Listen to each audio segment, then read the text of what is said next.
Dave, one of the guys on the YouTube channel, I know him fairly well through corresponding with him, and I want to see these people succeed, but they're having trouble. And it turns out that his main factor that he's struggling with is doing the knowledge on his own.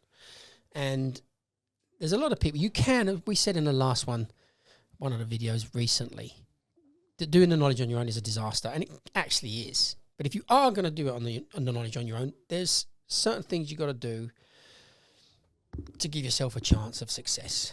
So what do you think about doing the knowledge on your own? Well, say doing the knowledge on your own, doing some of the knowledge on your own, because obviously you do your blue books on your own. You can do the blue books on your own. It's better to call it with someone else if you can, if you've got the time, but it doubles the time. Revising your points, you can do some of that on your own. Mm-hmm. So there is, in other words, I'm saying there is some of it you can do. But yes, you're right. I don't think you should do the whole knowledge on your own. I think. What if you have to? What if you absolutely have no choice and you have to? Because there seems to be people in that category. Then you have to be in things like group chats as well to stay up current. You have to have things like your books that are updated on an iPad to stay as current as possible. Because if you're using, say, for instance, a paper book, which could go out of date with a no left turn or a no right turn that's been brought in, you're out of date within no time and you don't know. You're still going by a book that's out of date. And unless you're getting involved in a group chat, yeah, and if you're calling that book and you see the run has changed, you've now got to wonder why it's changed, so you've got to investigate. So then you'll understand it's changed and you get up to date. Wondering why you got a 0 when they think, this book's, the lines look great, I've used that one, it's great, and you don't know. You don't know it's gone. But if you come here and you do some calling, or if you listen to someone else and you think, why has it gone like that? So why didn't you, well, it can't go that way no more. So that interaction with people is one of the major elements that you're not getting. And it's not even an interaction with a large group of people. So the groups on the WhatsApp groups and stuff, that could be a vital part of your stable reading every day. Looking at those groups, seeing what people are discussing and what points they're discussing, that would be teaching you bundles. Another thing you could do if you're on your own and you're calling blue books on your own, or you're calling point to point on your own, and you think, yeah, it's great. Why don't you get yourself the old-fashioned dictaphone? Oh, there was a private eye driver before there was ever smartphones and that. We had radios, and we all had a recorder. Yeah, it was a recorder. So it was a record, the controller, when he gave out your information where your pickup was and all that, you recorded it, because if you went back and you didn't get it down, they wouldn't repeat it. They never had the time. They'd be fuming with you. So you used to record, Charlie 1 2, Charlie 1 2, you want 1 2 3 Regent Street. What? And you used to just say Roger and play it back. Now you could do that same principle with doing point to point. Press record, maybe on your phone. Call point to point, play it back to yourself. I would definitely recommend what you're saying there, that you have the dictaphone, but you don't need to play it back every time. You should only play it back when your brain tells you, I need to listen to that to see if I got that correct. In general, we would know. Would you agree that when we're calling a point to point, we know whether we've called correctly? I mean, I'm still going to pen it on and look at it, but I know that I've called all the roads that I wanted to call and all the turn-ins I wanted to call. The only time I'd suggest I played it back is when I think, I'm not really sure exactly what I said there. So then I'll play it back and then I'd pin it on. So that you're not consuming too much of your own time. But I don't know. I see things sometimes on telly and things where people say something and you know what they meant to say, but they use maybe a slightly wrong word. Mm-hmm. And that can happen quite easily. We can think that we've said things perfectly. Absolutely. And then even say the examiner got it wrong. And they haven't. They're sitting there listening to you. Yeah. We just used that as an example just a moment ago. I have listened to an abundance of people call things as simple as Pentonville Road, Forward Marylebone Road.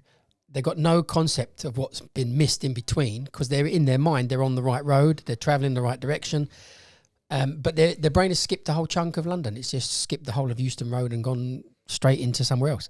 So we know that we all do that mistake. The other classic that I know, when you're calling over somebody, the rule of thumb is the person who is listening is correct. The person who is calling is wrong. So the person who's listening will say, you missed so-and-so road. And you'll say, no, I didn't record it. No, you didn't. The person who was listening is absolutely correct 9 times out of 10. You did not say that road, but you do think you said that road, but you didn't. And that amplifies itself when you go for an appearance. The thought that you've said something is amplified against that, and the examiner hears straight away that you didn't.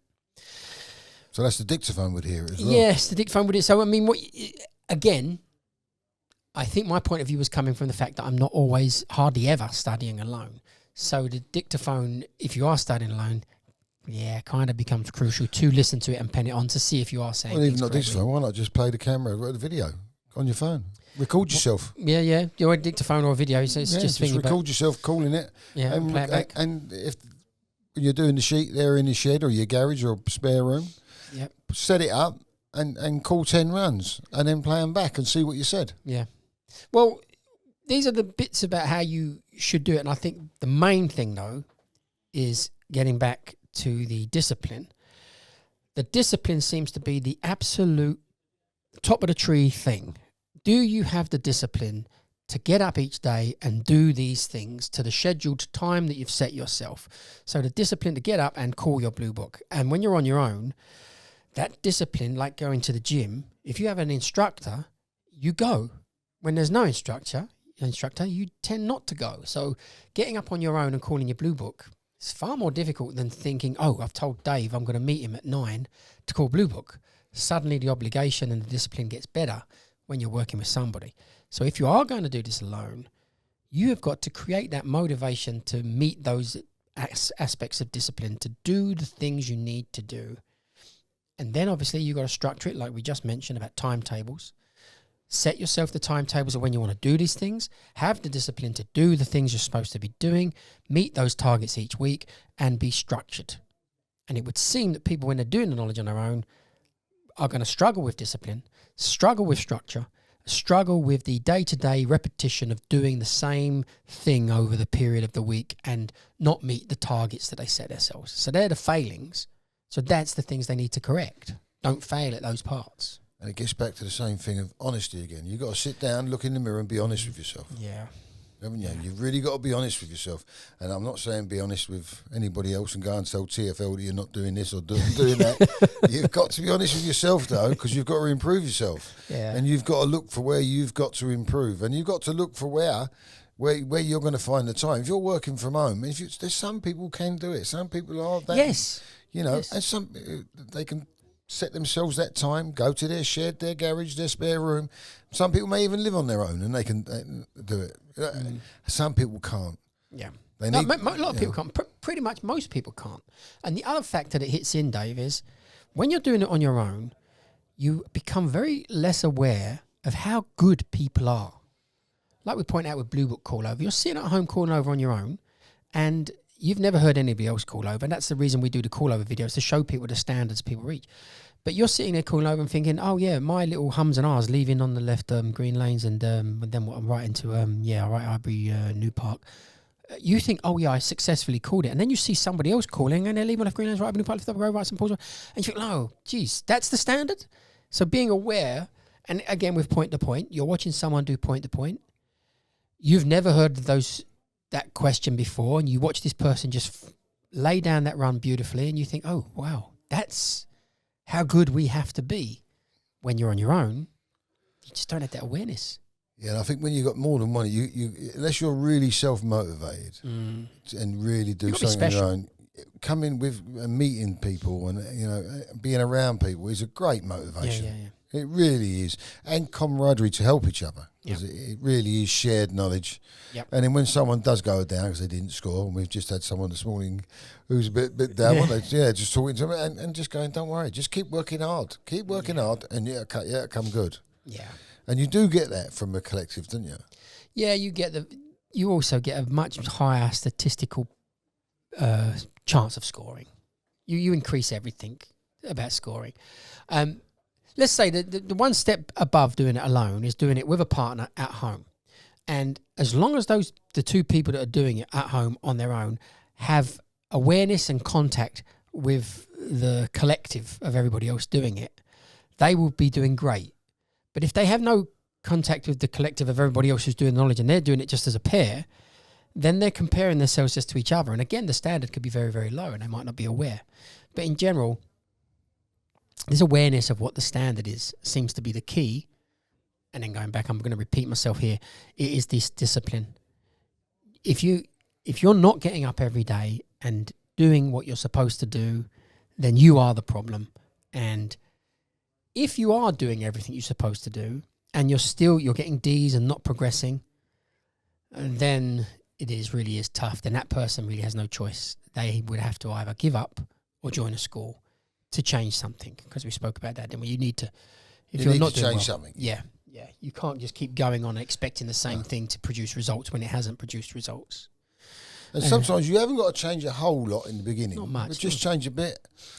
Well, what if, when I see people that are not doing very well and they say they only call 40 Blue Book runs a day, I'd say call 80.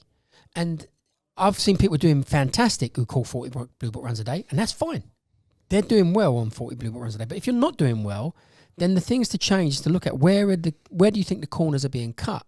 So you're not doing very good and you call 40 runs a day, then maybe you need to increase your fluency by calling 80 runs a day. And maybe you're calling 40 runs too slowly, so you should call them in an hour. Maybe you're taking too long to get through them. And in general, my observation over the past 30 years of every single person who's not doing well on the knowledge is that the volume of work that they are actually doing is very, very low. They don't realise it. They probably not calling very many Blue Book a day, even though they say they call Blue Book. And they're probably not doing many point-to-point a day, and they're probably not revising many points a day, and they're probably not visiting many points a day. The whole aspect of what they're doing is considerably lower than the average person on the knowledge. That's it then, isn't it? That's it. That's no good. It's only 11 minutes. 11 minutes. If you're going to do the knowledge on your own, it's going to be harder. There's no doubt about that aspect. It doesn't mean it's impossible. It's going to be hugely more difficult. And the key parts that you are going to need to make sure that you implement is have the discipline to do the work each day. Monitor the work you're doing and structure it. So have a timetable. We've got the timetables here. We can send you a timetable by email. Structure the day-to-day routine you're going to have, and you're going to try to still do the same volume of work as anybody else who has a partner.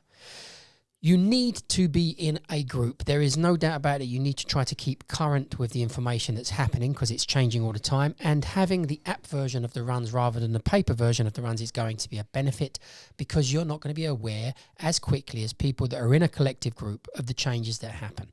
So discipline, have a timetable, meet the targets that you need to meet, be part of a group, and you may have a much better chance. It all comes down to the talent that you have in the end of the day. But it can be done on your own. Nobody says it's going to be easy, but it's not even easy for the people that are doing it full time and with partners and are part of schools. But we wish you the best of luck.